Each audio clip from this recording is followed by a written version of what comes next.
আমরা আশা করি by March 31 এই মার্চ 31 আসবে, সেখানে আমরা কী করবো, from Ambassa to Gandacherra electric line দিই।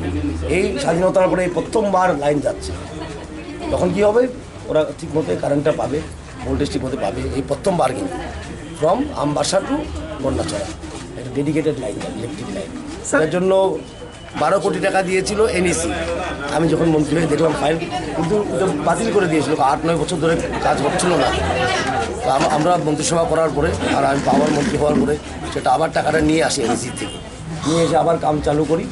আর এবার আশা করি মার্চ মাসের 31 তারিখ মধ্যে সেটা চালু হয়ে যাবে। কতগুলো ফ্যামিলি রয়েছে এদিকে? কতগুলো বন্যা ছাড়া যা সাব ডিভিশন সব পাবে। এখন যে লাইন পাচ্ছে সেই লাইনগুলো ঠিক না, সেখান থেকে জোড়াতালি দিয়ে লাইন নিয়ে আসছে, তার কী হচ্ছে, সেচের পাম্প চলে না, ভোল্টেজ কম থাকে, ডিস্ট্রাকশন হয় জঙ্গলের মধ্যে দিয়ে। সেটা ডেডিকেটেড লাইন বা গন্ডাছড়া, গন্ডাছড়া পিছিয়ে পড়া একটা সাব ডিভিশন। এই ক্ষেত্রে কত টাকা ব্যয় হবে রাজ্য সরকার? 12 কোটি টাকা আমরা নিয়েছি। দেখি স্যাংশন 12 করে কোটি টাকা আমরা এনইসি থেকে আমি বললাম না, হ্যাঁ। 9 বছর আগে দিয়েছিল, সেটা বাতিল করে দিয়েছে আবার, কারণ কাজ হচ্ছিল না।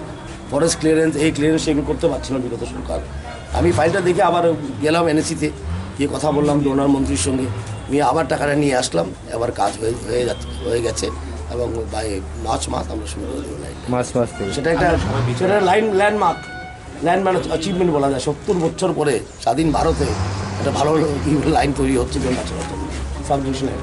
স্যার, বিদ্যুৎ বিল নিয়ে একটা বিভ্রান্তি তৈরি হয়েছে। 10 মাস ধরে বাড়িতে গিয়ে বিল না দেখায় এ মাসে হঠাৎ করে 12,000-15,000 বিল আসছে। আমি জানি কি হচ্ছে, এতদিন অ্যাভারেজ হচ্ছে, আন্ডার বিলিং হয়েছে, কিছু ক্ষেত্রে বিল রিডিং গোলমাল হচ্ছে, ঠিক আছে। আর কী বলে ম্যানুয়াল মিটার থেকে প্রিপেড মিটার চলে যাচ্ছি আমরা, শুধু বকেয়া সব ক্লিয়ার করতে হবে, এই জন্য একটু হচ্ছে, কিন্তু এটা হয়ে যাবে। আর এছাড়াও আমরা ওটিএস দিচ্ছি, ওয়ান টাইম সেটেলমেন্টের সুযোগ দিচ্ছি ডিসেম্বর 31 তারিখ অবধি, দরকার পড়লে সময়সীমা আরও বেরিয়ে দেবো।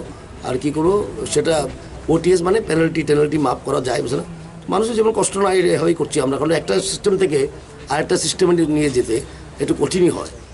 আগে ছিল ম্যানুয়াল মিটার, এখন প্রিপেড মিটার হয়ে গেলে কি হবে, আপনারা চার্জ করবেন দেবেন, সেখানে মিটার রিডার নয়, বিল রিডিংও নয়, বিলের দরকারও নেই, এবং মোবাইল চার্জ করেন এভাবে চার্জ করবেন।